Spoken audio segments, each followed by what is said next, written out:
We are used to the earlier ways of learning and now transitioning to e-learning. Nasanay na po tayo sa face-to-face interaction in the classroom. Although our students are Gen Z learners o tinatawag po nating digital natives, marami pa rin po tayong adjustment sa magiging paraan ng pag-aaral ng ating mga anak. Sa inilabas pong DepEd Order last June 19, nakasaad po ang iba't ibang learning modalities in distance learning, kagaya ng online, offline, or modular. In online distance learning, there will still be face-to-face interaction between the teacher and the students. Hindi na nga lang po sa actual classroom, kung hindi sa tinatawag na po nating virtual classroom, kung saan live na nakapag-uusap ang mga guro at mag-aaral. Kaya naman po ang ating mga guro ay inihanda naming mabuti to facilitate the virtual teaching. In FCPC, we make sure that students will have clear and deep understanding of the lesson through vivid lesson presentation, interactive class discussion, real-time feedbacking, unique learning activity flow per subject, at syempre po ang actual learning experience ng ating mga anak. In virtual classes, maaari po itong gawing synchronous or asynchronous. Synchronous po ang tawag kapag live po na nag-uusap ang guro at mga mag-aaral through video conferencing apps like Zoom, Skype, Google Meet, at iba pa pong application. Dito po ay sabay-sabay ang pag-aaral ng ating mga estudyante. Kapag naman po asynchronous, maaari pong ma-access ng mag-aaral ang recorded video, audio, at iba pa pong learning activities sa pamamagitan ng kanilang learning management system na kahit po magkakaibang oras. Ito po ay self-paced. Pwede niya pong balikan ang learning content at exercises upang lubos po itong maunawaan. In FCPC, we have a definite schedule and flow of synchronous and asynchronous sessions. Ito po ay makikita nyo rin sa NEO LMS content ng inyong mga anak. Mula po sa session 1 to session 3 ay guided na po ang ating mga mag-aaral kung ano-ano ang kanilang learning activities. Halimbawa na lang po, sa session 1 po nila, ito po ang simula ng kanilang synchronous class. Karaniwan po ito ay umaabot po ng 40 minutes sa bawat subject. So ganun pa rin po, para po ma-feel pa rin po nila yung actual learning experience sa classroom, we'll still have our prayer at yung presentation po ni teacher and articulation of the purpose and objectives of the lesson, and of course, yung kanila pong formative assessment. So doon po natatapos ang ating session 1 for synchronous class. Pagdating naman po ng session 2, ay magkakaroon pa rin po dito ng lesson presentation na maaari pong audio o pwede rin pong video recording na rin po ni teacher para po lalo pa po nilang maunawaan ng kanilang aralin. At magbibigay po muli ng formative assessment si teacher. At ganun din po ng mga takdang aralin.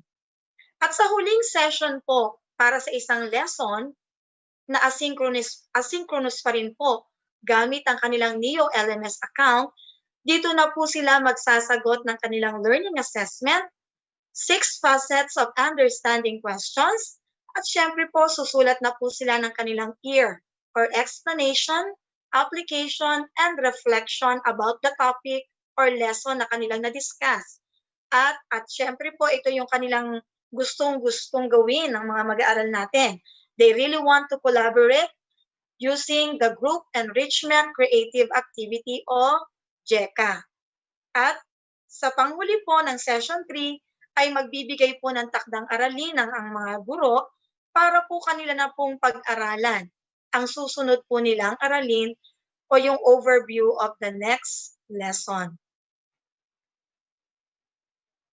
Para naman po sa mga pumili ng online at hybrid delivery mode, ano po ba ang device na inyong gagamitin?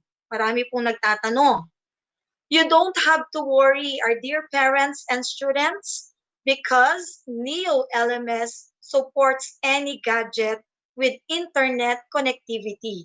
So mahalaga lang po na matiyak na tayo ay mayroong internet connection. Paano po ba ang magiging scheduling of classes natin in online learning? I have here examples for senior high school, elementary, and junior high school. As you can see, Saturday is included. Opo, kasama po ang Saturday or Sunday sa DepEd school calendar. We arrange and divide the subjects per day to avoid very long exposure and screen fatigue of students in using their gadgets. Kung makikita nyo po sa grade 12, sample po sa ABM class, hinati po namin sa tigta-tatlong subjects bawat araw ang schedule nila.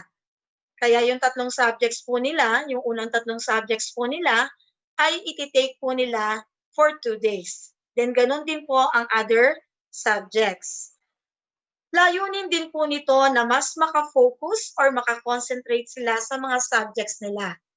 Dati po kasi 8 to 9 subjects sila per day compared to 3 to 4 subjects lang ngayon kada araw. Actually po sa pre-kindergarten at kindergarten, ginawa lang po naming 2 subjects sila kada araw. Dahil base po sa research, dapat po ay less lang ang time ng exposure nila sa gadgets.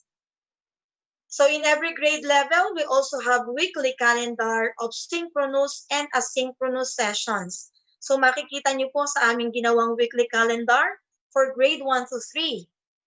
So every day po, nakaspecify na po kung sila po ay magsisynchronous or asynchronous. Para hindi po sabay-sabay na sa isang araw po, buong period sila o buong araw sila na naka-online. So, ganyan po ang ating ginawang arrangement. So, tingnan din po natin ang sa junior high school. For grade 7 to 10, makikita nyo rin po na nasa maximum of 4 subjects lang po tayo at ibibigay na rin po namin ang schedule ng synchronous and asynchronous classes po nila. Para po mas guided ang ating mga mag-aaral sa kanilang gagawing pag-aaral. Ano-ano pa po ba ang preparation na dapat nating gawin for online learning? Kung ang gagamitin pong device ay mga mobile devices, kagaya po ng smartphone o tablet, you need to download the NEO application sa Play Store. At tatandaan lang po natin ang link na gagamitin natin. Yun po yung First City Providential College.neolms.com. At kung laptop o desktop naman po, just type the link in the web browser to log in your username and password. Mamaya po ipapakita yan sa atin ni Teacher Cristel. At this point, we will have a run-through of the NEO LMS content and its special features. Ang bawat subject po ay may syllabus kung saan mababasa na po ng ating mga mag-aaral ang course description at learning outcomes. Ganun din po, nakapaloob na rin po dyan sa syllabus, sa bawat unang lesson po nila sa bawat subject, yan po ang una nilang makikita na laman ng kanilang NEO LMS account. Makikita na rin po ang course coverage o yung mga topics of the lessons, learning competencies sa bawat lesson, gayon din po ang inihandang mga assessment na nakafocus po sa authentic at performance-based assessment. Diyan din po ay makikita na ng ating mga mag-aaral ang kanilang performance task mula po sa first quarter hanggang fourth quarter.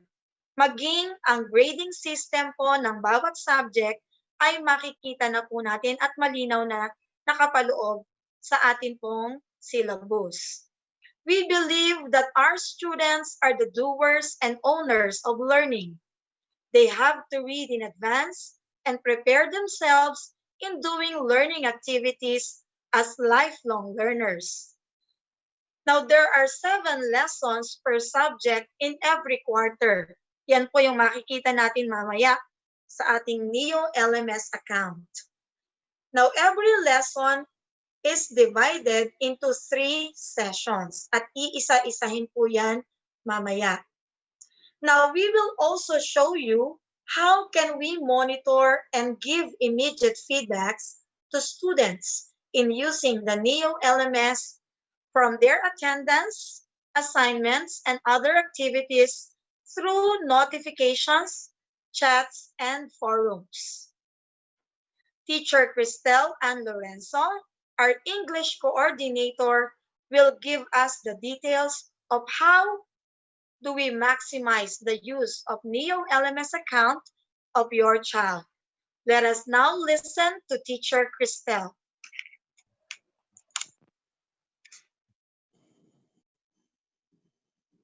Good afternoon, everyone.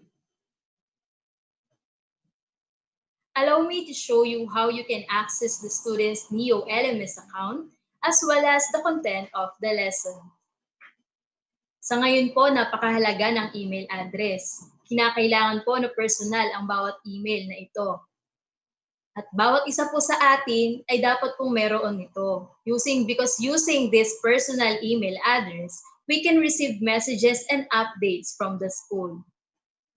Moving on, for you to log in using your laptop or desktop, go to the web browser and type firstcityprovidentialcollege.neolms.com and you will be directed to FCPC portal. You will see the classes or subjects in your particular level. You can see your username in the upper right part of the screen. You may upload your profile picture to personalize your account. In this example, you can see all the subjects in the particular grade level. For you to see the content of each subject, click on the subject you want to open. For example, I will choose Science 4. You will see now all the lessons of the first quarter. For each lesson, different sections are used to guide you in doing series of activities. In the first lesson, the syllabus is uploaded. All the resources in the NEO LMS can be downloaded, but it is for FCPC students' use only. At bago po magsimula ang Learning Session 1, dapat ay nabasa na nila ang nilalaman ng lesson overview at nasagutan ng mga essential learning skills exercises. Each lesson is composed of 3 sessions. Session 1 is for virtual learning session. The teacher will conduct live video conferencing via Zoom, Skype, Google Meet, and other web conferencing applications. The link is also posted here in the NEO LMS. And in synchronous learning session, the teacher and students will have interactive discussion of the lesson. For sessions 2 and 3, may mga recorded videos na maaaring panoorin upang lalo pang maunawaan ang aralin. Kinakailangan ding ipagpatuloy ng mga mag-aaral ang mga gawaing inihanda ng guro. Teacher gives the complete instructions and guide questions on the things that they have to do. Ang session 3 po ay ang panghuling bahagi ng aralin, kung saan sasagot po sila ng learning assessment, 6 phases of understanding questions, and care or explanation, application, and reflection notes. Gayun din po ay magkakaroon ng pangkatang gawain o JECA.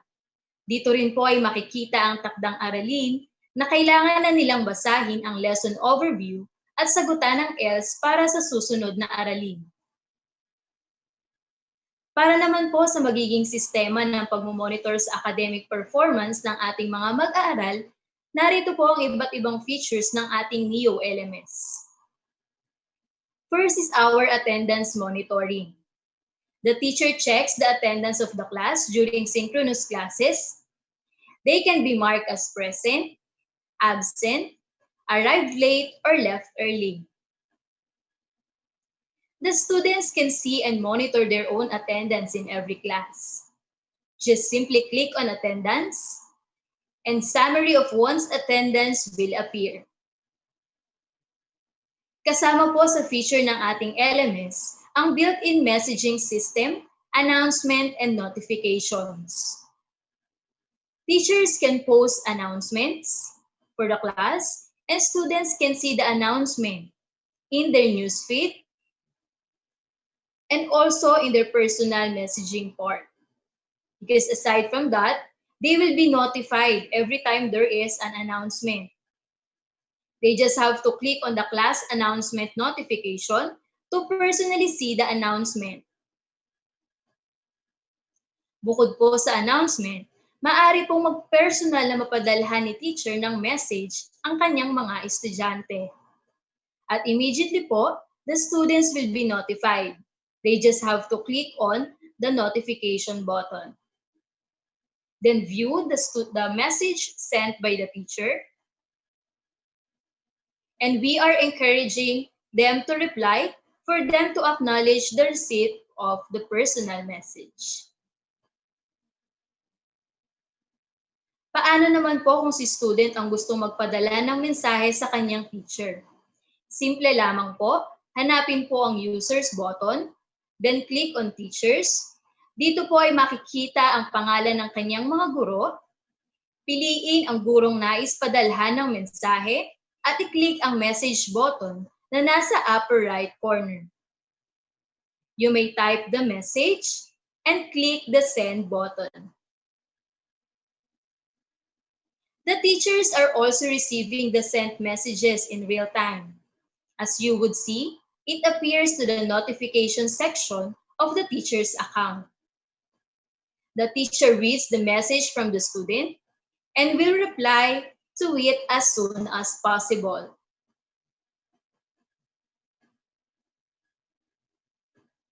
Another important feature of NEO is the assessment and grading portion. The students answer and submit personalized assignments. They can also post answers using discussion type and collaborate with peers or classmates using team kind of activity. Teachers can monitor students' academic records using the gradebook feature.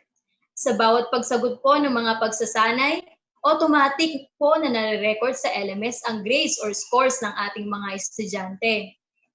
Gayun din po naman ay nakikita namin kung kailan sila nag-submit ng kanilang mga output.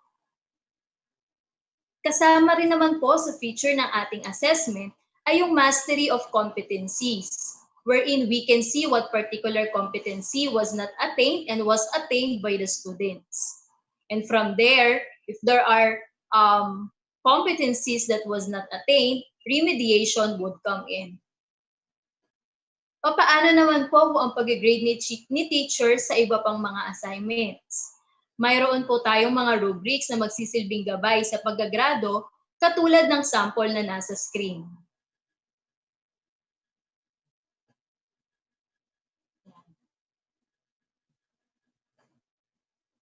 At sa pamamagitan po ng mga rubrics na ito, personalized pa rin pong mache-checka ni teacher ang bawat output. Sa screen po, ay makikita ninyo ang example kung saan mayroon pong score at comment section. Ikiklik lamang po iyan ni teacher upang mabuksan ang output, mag-gradean, at mabigyan ito ng komento. On screen po is a sample output, score, and teacher's comment. Once the teacher is done grading the assignment, the student will receive a notification. The student can view the grade and comments of the submitted outputs. They just have to click the View Your Submission button. Narito po ang isang halimbawa kung saan makikita ng estudyante ang kanyang grado. And the last part of my presentation is the calendar feature of the NEO LMS. Given all the tasks for each class, one thing we have to teach our students is time management. And for sure, the calendar feature will help them out in doing such. All activities are actually automatically marked in the calendar of the students. We have here weekly calendar, and we also have the monthly calendar. Maraming salamat po. Hanggang dito na lamang po ang aking presentasyon at ipagpapatuloy po ni Teacher Sheng ang pagtalakay sa module Distance Learning.